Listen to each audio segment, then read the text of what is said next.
하나님께서는 우리에게 주신 말씀은 마가복음 10장 13절부터 16절까지의 말씀입니다. 사람들이 예수께서 만져주심을 바라고 어린아이들을 데리고 오매 제자들이 꾸짖거늘 예수께서 보시고 노하시어 이르시되 어린아이들이 내게 오는 것을 용납하고 금하지 말라. 하나님의 나라가 이런 자의 것이니라. 내가 진실로 너에게 이르노니 누구든지 하나님의 나라를 어린아이와 같이 받들지 않는 자는 결단코 그곳에 들어가지 못하리라 하시고 그 어린아이들을 안고 그들 위에 안수하시고 축복하시니라. 오늘 마가복음 말씀은 드디어 하나님 나라를 드러내기 시작합니다. 그리고 그 하나님 나라에 들어가기 원하는 사람들에게 필요한 반응이 무엇인지 어린아이를 통해서 보여주고 계세요. 세상의 눈과 가치관으로는 볼 수 없는 그 하나님의 나라를 영접하려고 할 때 어린아이 같이 되라 이렇게 말씀해 주세요. 이 어린아이 같이 되라라고 하는 것이 어떤 의미인지 오늘 말씀을 통해서 같이 살펴보도록 하겠습니다. 특별히 오늘 말씀에 나오는 몇몇의 등장인물들의 그들의 믿음을 살펴보므로 정말 누가 하나님 나라에 합당한 사람인가를 함께 나눠볼게요. 예수님께서 유대 지방을 지나실 때 늘 하시던 대로 또 사람들을 가르치시고 그들의 필요를 해결해 주셨죠. 이때 사람들이 예수님께 만져주심을 바라고 특별히 어린아이들을, 오늘 단어에는 파이디온이라고 하는 단어를 쓰는데 유아부터 10세 이하의 그런 어린아이들이에요. 데리고 옵니다. 13절 말씀 같이 봉독하겠습니다. 자, 시작. 사람들이 예수께서 만져주심을 바라고 어린아이들을 데리고 오매 제자들이 꾸짖거늘. 지금 말씀을 보면요, 각별한 애정과 책임감을 가지고서 어린아이들을 데리고 온 사람들이 있었습니다. 아마도 이 어린아이들의 부모로 추정이 됩니다. 그런데 제자들이 그 부모를 꾸짖어요. 왜 제자들이 부모를 꾸짖을까요? 아마도 제자들 생각에는 지금 예루살렘까지 긴 여정 가운데 그 고된 일정과 사역으로 피곤하실 선생님 예수님을 배려하기 위해서 막았을 수도 있습니다. 더 나아가 그깟 어린아이 때문에 그 예루살렘 그 고된 사역의 여정 길이 지체돼서는 안 된다라고 생각해서 제지했을 수 있어요. 오늘 13절의 시제를 보면은 부모들이 자녀들을 예수님께 데리고 오는 내내 제자들을 계속해서 제자들은 그 부모들을 꾸짖고 있어요. 그러니까 한두 명이 온 게 아니고요. 예수님께서 그 유대 땅에 있을 때 계속해서 왔다는 거예요. 그거를 또 공교롭게도 제자들은요 계속해서 꾸짖고 야단하고 오지 못하게 이렇게 한 거죠. 그런 상황 속에서도 그럼에도 불구하고 부모들은요 자녀들을 데리고 예수님께 나왔습니다. 왜요? 뭐 때문에 나왔어요? 오늘 말씀에 증거하는 것은 예수님의 만져주심을, 그 사랑의 터치를 바라고 나왔다라고 이야기합니다. 우리는 그 부모들에게서 오늘 특별히 두 가지 믿음의 모습을 볼 수 있어요. 사람들이라고 표시되고 있는 그 어린아이들의 부모를 통해서 두 가지 특별한 믿음을 볼 수 있는데, 첫 번째 믿음의 모습은 그 부모들에게 주님을 향한 신뢰가 있었다라는 거예요. 어떻게 알 수 있냐면 오늘 본문에 데리고 오다, 부모가 어린아이들을 데리고 오다라고 하는 동사가 있잖아요. 이 데리고 오다라고 하는 동사는 이 프로세페론이라고 하는 단어를 쓰는데 어떤 뜻이 있냐면 어떤 대상을, 그 특별히 어린 자녀들을 친절을 베풀 준비가 되어 있는 인격체에게 데려가다라고 하는 뜻이 있어요. 친절을 베풀 준비가 되어 있는 인격체를 부모들은 누굴 본 거예요? 예수님이라고 본 거죠. 예수님께 나아오는 그 부모들의 모습은 어떤 마음가짐이냐면 어떠한 경우에라도 예수님께서 그 아이들에게 친절을 베풀 것이다 라고 하는 그러한 믿음이 있었다라는 거예요. 비록 인격적으로 존중받지 못하고 또 그 시대에는 온전히 인간으로도 취급받지 못한 그런 어린아이들이었지만 예수님께로 가면 예수님께서 사랑의 손길로 어루만져 주실 것이다 라고 하는 그 예수님 인격의 반응에 대한 신뢰가 있었다는 거예요. 그 부모들에게는요, 자녀들의 모습이 어떠한지, 또 그 사회 속에서 어린아이들을 어떻게 취급하는지, 그것이 중요한 것이 아니었죠. 세상이 어떻게 보든지 간에 지금 그것과는 상관없이 예수님께서 깊은 사랑으로 대해 주실 것이다 라고 하는 확신이 있었다는 거예요. 여러분에게는 그런 확신이 있습니까? 확신이 있습니까? 저와 여러분에게도 이런 믿음이 있어서 우리가 때로 실패하고 또 넘어지고 누군가 손가락질 할까봐 사람들 앞에 나서기도 힘들고 누굴 만나기도 어려워질 때 어두운 곳으로 가고 세상으로 가는 것이 아니고 다름 아닌 예수님께로 가고 다시금 예수님으로부터 시작하는 그런 은혜가 있길 주님의 이름으로 축원드립니다. 또한 이 어린아이들의 부모님들이 보여준 두 번째 모습은 어떤 모습이냐면 순전한 마음으로 예수님께 사랑받길 원했다는 거예요. 어떤 마음이요? 순전한 마음. 왜 그러냐면 부모들은요, 예수님께서 그 본인들의 자녀들을 어떻게 해요? 만져주시길 바랬다는 거죠. 많은 사람들이 예수님께 나오는 이유는요, 대부분 꼭 해결해야 될, 해결받길 원하는 인생의 위중한 문제들로 나올 때가 많았어요. 그렇죠. 병이 낫고 또 귀신들을 내어쫓고 인생의 문제가 해결되고 삶의 문제로부터 해방되길 원해서 예수님께 나오는 사람들이 대부분이었죠. 마찬가지로 이 전능하신 예수님께 어린아이들을 데리고 나온 부모들도 그들의 자녀를 위해서요, 여러분 구하고 싶은 것도 많았을 거예요. 다 빈곤할 때거든요. 그 자녀들에게 얼마나 많은 필요들이 있겠어요. 그럼에도 불구하고 그들은 다른 것을 구하기보다 자녀들이 예수님께 사랑받기 원했다는 거예요. 사랑하는 아름다운 교회 성도 여러분, 사랑의 주님 앞에 여러분은 인생에 무엇을 먼저 구하시겠습니까? 저와 여러분의 신앙에 다른 어떤 것보다도 주님의 사랑을 먼저 구하는 그 은혜가 있길 주님의 이름으로 축원드립니다. 우리는 때로 삶이 곤고해지기 때문에 끊임없이 예수님의 그 축복의 손길을 구할 때가 참 많이 있죠. 이제 우리 믿음의 초점이 주님의 존재 자체를, 그 주님의 사랑을 먼저 구하는 삶이 되어야 할 줄로 믿습니다. 특별히 부모된 여러분, 때로는 부족한 삶에도 불구하고 항상 주님을 사랑하고 감사하고 또 찬송하는 모습을 보임으로써 여러분 가장 훌륭한 자녀 교육을 하고 있음을 잊지 마시기 부탁드립니다. 그런 긍지 속에서 자란 자녀들은요, 고난과 때로는 궁핍함 속에서도 만족하고 기뻐하는 자세를 배워서 평생을 그렇게 살아가더라는 거예요. 여러분 먼저 주님과 가까워지기 원하고 주님의 사랑을 구하는 사람이 되어서 친밀한 주님의 사랑이 여러분의 인생 가운데, 여러분의 자녀들, 손주들의 인생 가운데 꽃피는 삶이 되길 주님의 이름으로 축원드립니다. 자, 그렇다면 주님께 나온 부모들을요, 제자들이 만류할 때 예수님은 어떻게 반응하셨나요?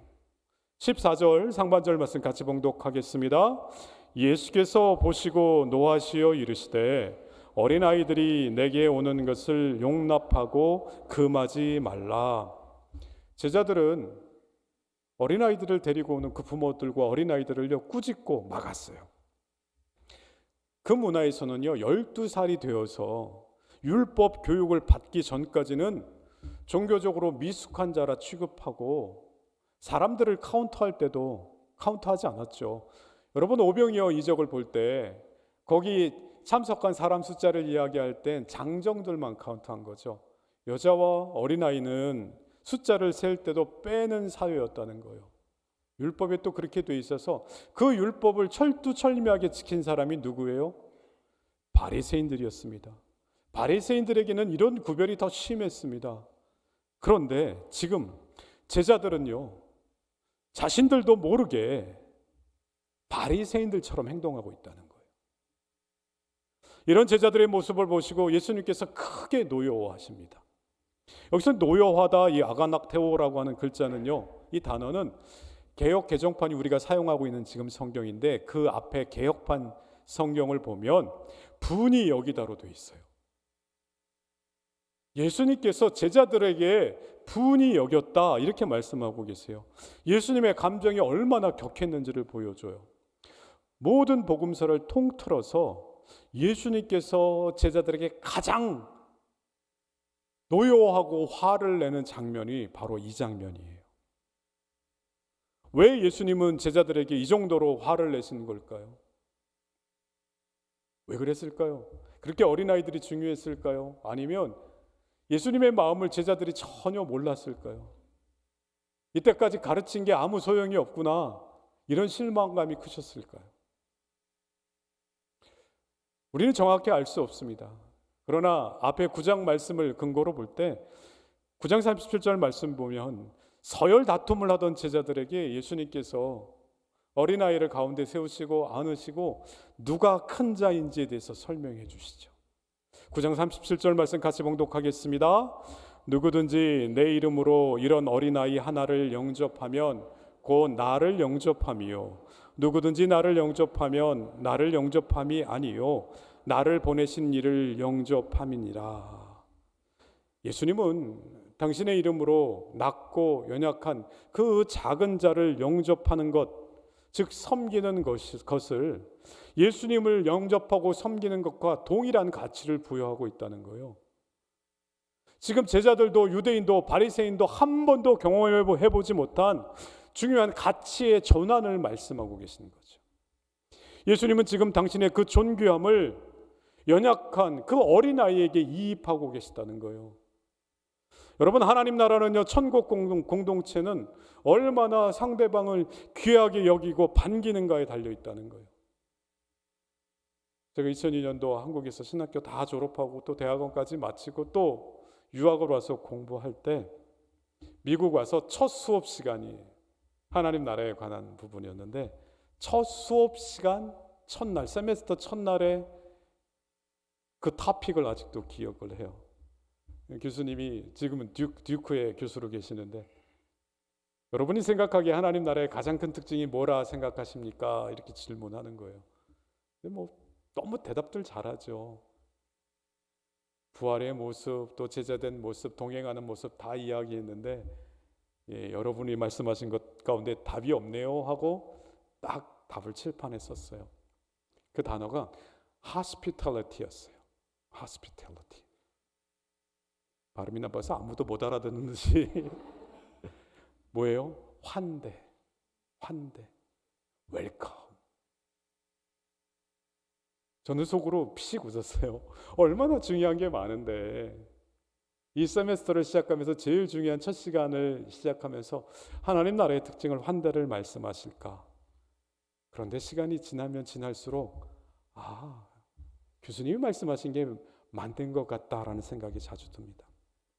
하나님 나라는요, 얼마나 상대를 사랑으로 대하고 친절한가, 천국 공동체는요 그것들로 판별하기 시작할 수 있다는 거죠. 하지만 여러분, 제자들은요 자신들이 대접받는 것에만 관심이 있었기 때문에 예수님의 가르침을 그새 잊고 있었습니다. 성도 여러분, 하나님 나라를 모르면 나도 못 들어가지만 들어가려고 하는 사람마저 들어가지 못하게 막을 수 있다는 거예요. 제자들은 예수님께 그 부모들을 만나 보실 것인지 물어보지 않았어요. 제자들은요, 자신의 모든 신앙 행위가 주님을 위한 것이고 예수님도 같은 생각이실 것이라고 하는 그 확신을 가진 듯이 그와 같이 행동하고 있죠. 여러분, 상담 심리학에서 저분은 저럴 거야, 그러니까 나는 다 알아, 이렇게 딱 행동하고 말하고 생각하는 이거를 오토매틱 소트라고 이야기해요. 그게 자동적인 판단이라는 거죠. 아, 쟤는 저래. 저분은 앞으로 이렇게 할 거야. 그런 생각 자체가 공동체를 깨뜨리고 소통을 없애고 세상을 삭막하고 각막하게 만든다. 이렇게 이야기합니다. 지금 제자들이 그런 모습이에요. 예수님도 나랑 같은 생각이실 거라는 거죠. 여러분, 신앙인된 우리는, 제자된 우리는 먼저 모든 일을 주님께 물어야 합니다. 우리는 때로 주님께 묻지 않은 채 내가 가진 신앙 상식선 안에서 어떤 일들을 하고 내가 가진 신앙의 연륜 안에서 사역을 감당하고 판단하고 이야기할 때가 참 많이 있죠. 하지만 때로는 그것이요, 나만의 자기 확신이고 더 나쁜 모습은 종교적 오만으로 비춰질 수 있다라는 거죠. 저와 여러분은 무엇을 하든지 주님께 무릎 꿇음으로, 주님께 구하고 간구하고 물어봄으로 주님의 뜻을 행하는 믿음의 소유자 되시길 주님의 이름으로 축원드립니다. 이제 일주일 지나면 이제 고난주간이 또 시작이 되어지는데요. 이 사순절을 지나면서 이번 한 주일 내가 매일 해오던 일이고 이미 알고 있고 수십 년의 경험이 있는 일이라 할지라도 주님께 다시금 물어보고 주님께 간구하고 알려주세요 라고 하는 이 믿음의 실천이 여러분 가운데 있길 소망합니다.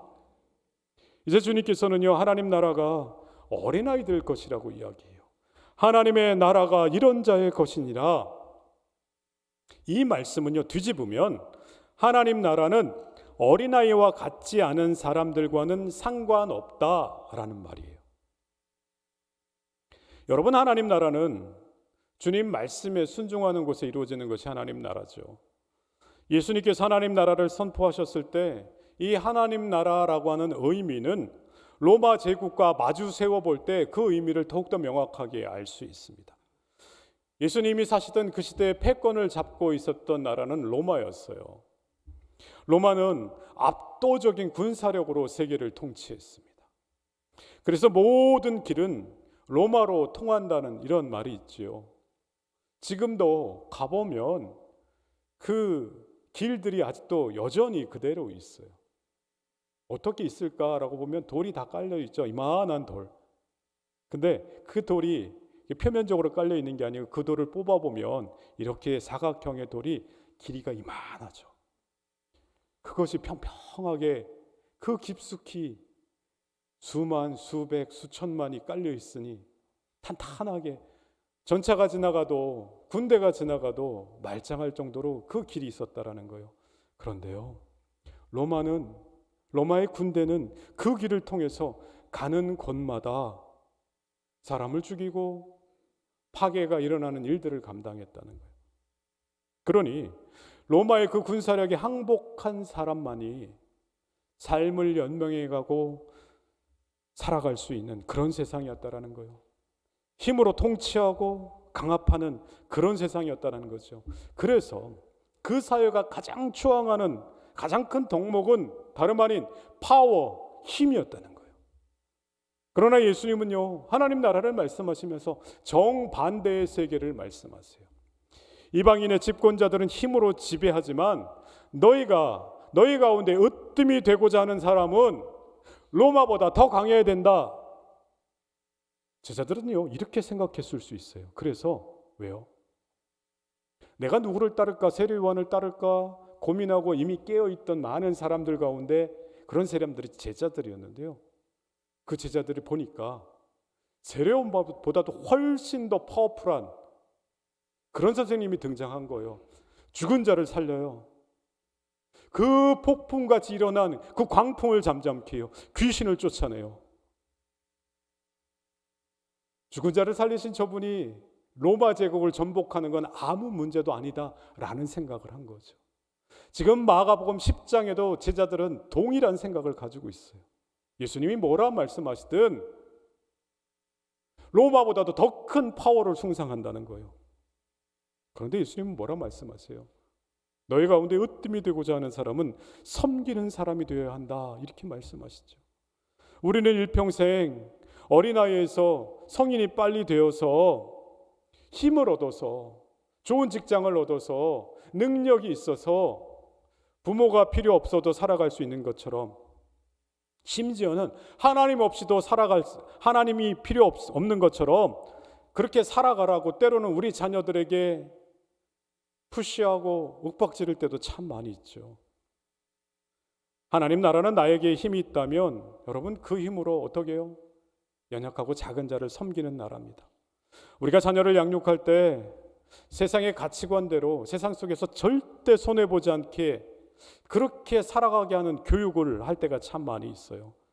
그러나 여러분, 아이들에게 안 좋은 것은 그 자녀들의 혜택을 덜 누리는 그런 상황이 아니죠.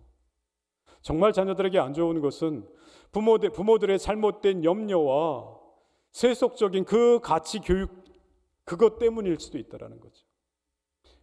그러니 좋은 건 못 해준 것, 또 음악 못 시켜주고 운동시키지 못한 것, 여러분 안타까워하지 마시고요. 자녀들이 하나님 나라의 가치로 살아갈 수 있도록 그렇게 도와줌으로 최고의 자녀 교육으로 나아가시길 주님의 이름으로 축원드립니다. 제가 좀 성장하고서 다른 아이들하고 좀 다르게 자랐다라고 하는 것이 몇 가지가 있었는데, 저는 시골에서 자라면서 형님들하고 나이 차이가 참 많아요. 형님들이 고등학교 다닐 때 자전거에 이렇게 손잡이가 있고 안장에 있는 사위에 이렇게 대가 하나 있죠. 거기에 옆으로 이렇게 앉게 하고 쭉 학교 가다가 벼랑간에 물어봐요. 막내야, 너 쟤 이겨? 걸어가는 여보. 모르지. 싸워봐. 내려서요. 그냥 싸웠어요. 투덕투덕. 그게 매일의 삶이었어요. 한 수십 명, 한 수백 명 싸웠을까요? 싸우는데 도 같았죠. 아동학대였습니다. 성장하고 보니 형님들은 어떤 마음이 그렇게 하셨을까?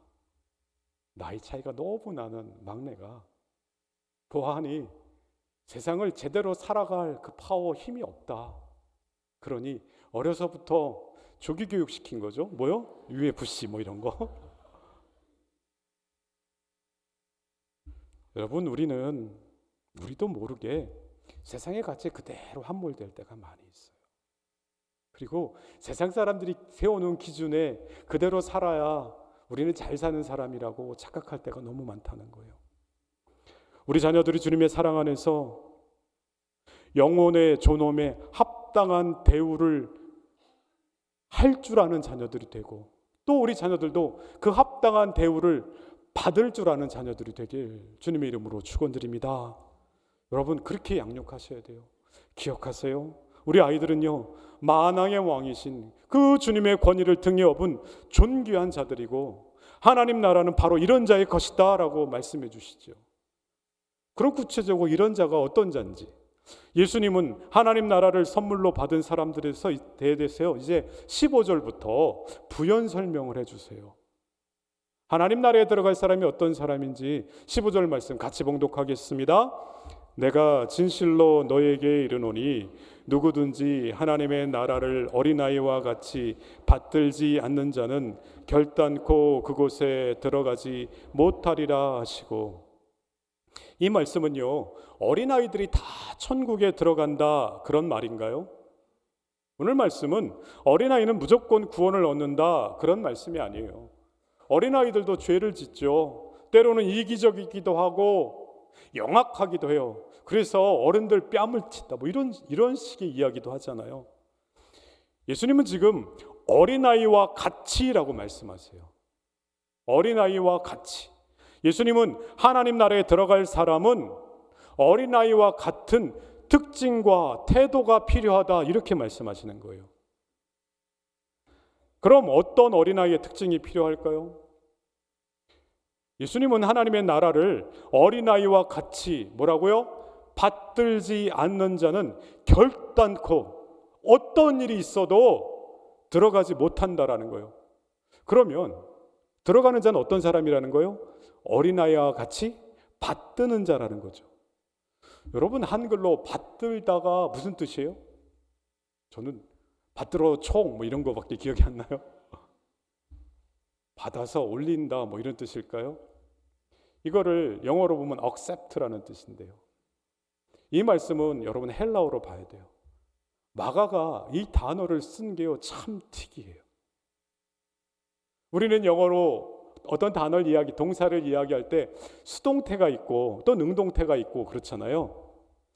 헬라어는요 중간태가 있어요. 속상하죠.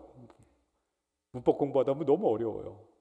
수동태와 능동태 두 단어를 한 단어 안에 가지고 있는 게 바로 중간태, 그때 버넌트 벌브라고 해요. 지금 그 단어를 썼어요. 받들다라고 할 때. 어떤 의미냐면 두 가지 행동을 품은 동사라는 거예요. 먼저 수동태로 받아들이다 라는 게 있어요. 또 하나는 능동태로 취하고 인정하다, 테이크하다 라고 하는 게 있죠. 받아들이는 receive다라고 하는 동사와 인정하고 취하다라고 하는 take라고 하는 동사가 바로 이 받들다라고 하는 이 두 가지 행동을 모두 포함하는 중간태 동사가 이 받들다라고 하는 동사의 덱세타이라고 하는 동사에 사용하고 있다는 거예요. 이거를 왜 알아야 하느냐라고 하면요, 여기 하나님 나라의 비밀이 담겨져 있기 때문에 그래요. 어린아이 같다라고 하는데 도대체 어린아이의 어떠한 특성과 태도가 우리에게 필요한 것이냐를 이 단어를 통해서 말씀해 주시는 거죠.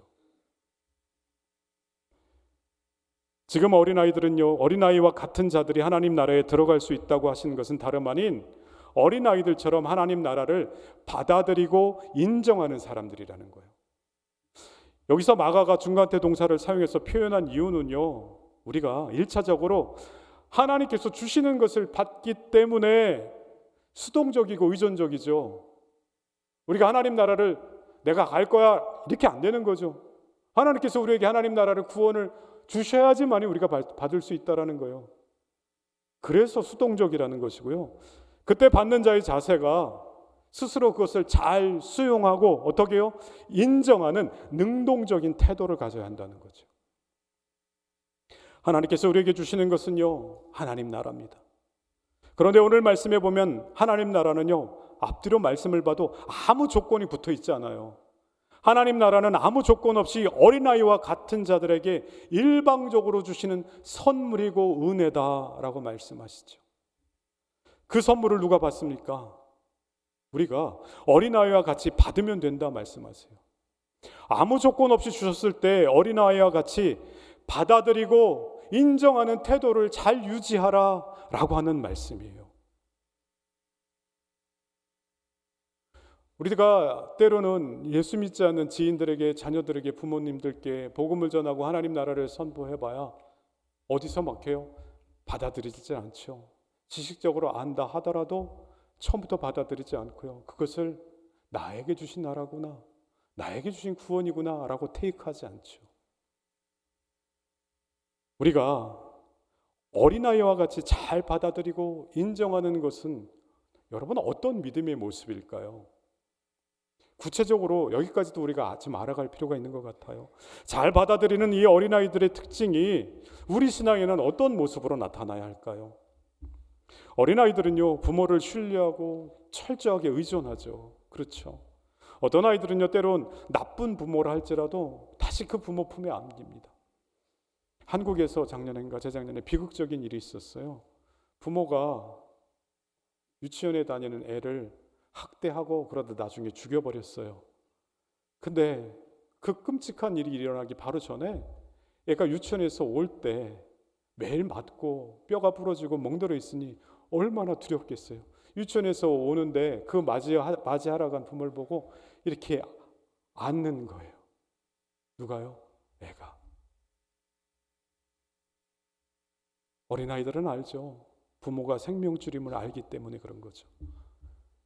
이제 우리는 참 부모 되신 하나님 앞에서 여러분 모든 것을 내 힘으로 할 수 있다라고 큰 소리 칠 것이 아니라 언제나 하나님의 도우심과 베푸신 은혜를 받아들이는 감사함으로 살아가야 할 줄로 믿습니다. 그런 자에게 하나님의 구원이 임한다는 거예요. 어린아이처럼 자신의 연약함을 날마다 인정하고 우리의 삶은 하나님의 은혜로만 살아갈 수 있다라고 하는 이 고백이 있어야 한다는 거죠.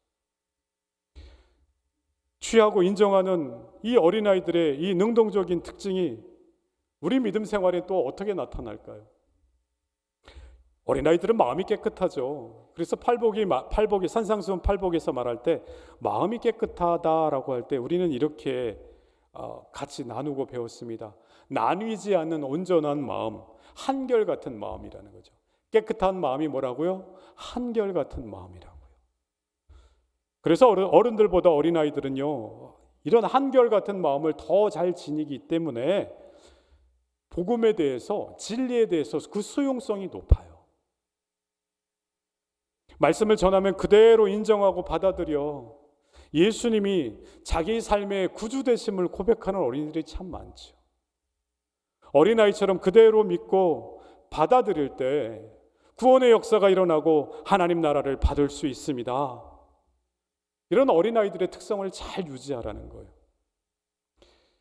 제가 대학 다닐 때 친한 친구가 무심코 저에게 이런 이야기를 하는 게 아직도 기억이 납니다. 너는 참 잘 받아서 좋아, 이렇게 얘기하더라고요. 이게 비꼬는 건가 진심인가? 너는 참 잘 받아서 좋아. 저는 그때 이렇게 밥 한 끼 먹을 돈이 사실은 없었어요. 아르바이트도 할 수 있는 상황이 아니었고, 제가 아주 이렇게 뚱뚱했을 때도 지금도 그렇지만 그때하고 그때 비교하면 한 100파운드가 빠져 있을 때예요. 친구들이 뼈만 걸어 다닌다 뭐 이렇게 이야기했는데, 근데 그 친구가 제 형편을 알고 같이 합창단 생활을 하던 친구인데 대학 때 밥을 참 잘 사줬어요. 그 친구가 한 이야기예요. 뭘 줘도 기분이 좋다는 거예요. 그래서 왜? 라고 물어보니까 어떤 호의를 베풀어 줄 때 그걸 참 잘 받아들이고, 그리고 더 나아가서 그걸 내가 받아먹는 게 내 권리다라고 그렇게 전혀 생각하지 않고 고마운 마음을 진심을 담아서 그때든 시간이 지나서든 꼭 표현을 해준다는 거죠. 저는요 그때 그 친구가 정말 고마웠거든요. 진심을 담아서 그렇게 이야기했던 기억이 납니다. 무엇인가를 잘 받고 감사해야 하는 것, 그리고 온전히 받아들이는 것, 목회자가 된 지금도요 여러분 그게 쉬운 일이 아니에요. 여러분 오늘 말씀에 주신 그 은혜를 잘 받아 인정하고 수용하는 것에 하나님 나라를 살아가는 비밀이 있음을 여러분 놓치지 마세요.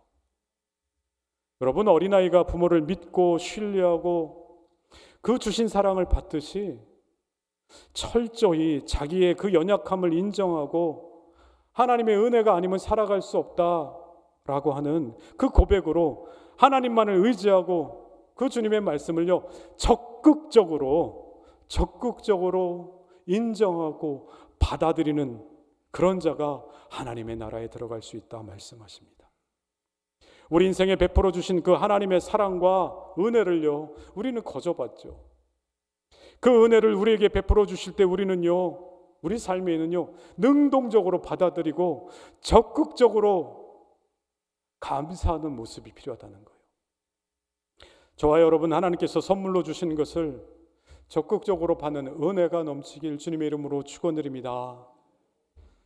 이제 16절 말씀하세요. 같이 봉독하겠습니다. 그 어린아이들을 안고 그들 위에 안수하시고 축복하시니라. 여기서 축복하셨다라고 하는 사용된 동사는요 미완료형이에요. 계속 이어졌다는 뜻이고요 강조형이에요. 예수님께서 정말 온 마음을 다해서 축복하셨다라는 거예요. 그 이야기는 뭐예요? 끊임없이 오는 자녀를 데리고 오는 부모를 제자들은요 끊임없이 꾸짖으면서 막았는데 예수님은요 끊임없이 받아들이고 최선을 다해서 제자들과 달리 계속 찾아오는 그 모든 아이와 부모들에게 받아들이고 축복하고 간절하게, 특별히 간절하게 축복했다라고 하는 뜻이에요. 예수님은 어린이들을 귀찮아하시지도 이 과정을 하찮게 여기시지도 서둘러 끝내려고도 하지 않으셨어요. 순전하게 믿고 받아들이는 어린아이들과 함께 보내는 것이 예수님께서는 큰 기쁨이셨다라는 거예요. 누구와요? 주신 말씀 온전히 받아들이고 아멘대로 화답하고 더 나아가서 주신 그대로 살아갈 것이라고 믿는 그 어린아이들과 함께 있는 것을 예수님께서 너무 기뻐하셨다는 거죠.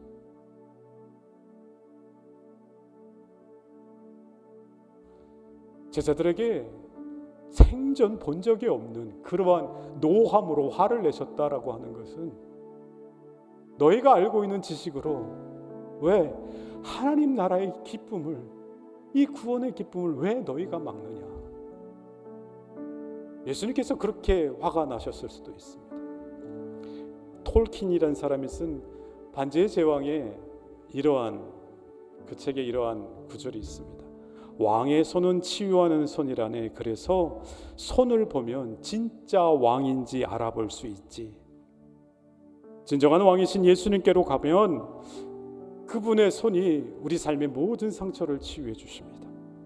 예수님이 만지시면 슬픔이 기쁨으로 변하고 두려움이, 고통이, 죽음이 끝이 납니다. 여러분, 오늘 나이의 많고 적음을 떠나서 주님 품에 안겨서 주님께서 우리 인생에 손을 얹어 안수하시는 그 주님의 축복이 여러분의 인생 가운데 선포되기를 소망합니다. 성경에 길 잃은 양 이야기가 나오죠. 양이 길을 잃었다라고 하는 것은 목자한테서 멀어졌기 때문에 그렇습니다. 여러분, 양이 일부러 멀어진 것이 아니에요. 풀을 뜯다가 그렇게 된 거죠. 풀을 뜯는 것은 일상적인 일인데 그런 일 때문에 길을 잃곤 한다는 거예요. 우리가 매일 먹고 살아가고 생계를 유지하기 위해서 살아가고 신앙생활하고 사역하고 일상으로 계속 주일마다 겪고 하는 그 일들 때문에 길을 잃곤 한다는 거예요. 신앙생활이 그만큼 조심스럽고 쉽지 않습니다. 이 세상을 살아가는 사소한 일이 우리가 주님의 은혜를 받아들이고 인정하는 그 하나님 나라를 살아가는 그 삶을 잊게 하고 잃어버리게 한다는 거죠. 행여 그런 일이 없도록 늘 여러분 어린아이를 떠올리셨으면 좋겠어요. 예수님께서 어린아이의 어떤 모습을 보고요, 어떻게 해요? 잘 받아들이고 인정하고 테이크하는 모습을 보면서 천국이 너희 것이다 말씀하십니다. 하나님 나라는 어린아이와 같이 받들어야 그곳에 들어갈 수 있습니다. 우리는 은혜에 이끌리는 사람들입니다. 아름다운 개성도 여러분, 누가 하나님 나라에 합당한 사람입니까? 하나님께서는 아무 자격 없는 우리에게 하나님 나라를 선물로 주실 때 우리는요, 능동적인 갈망과 감사로 받아서 취하는 사람들입니다. 주님을 갈망함으로 주님의 축복과 은혜의 품에 안겨서 그 사랑의 넉넉함을 누리는 여러분 되실 수 있길 예수님의 이름으로 축원드립니다.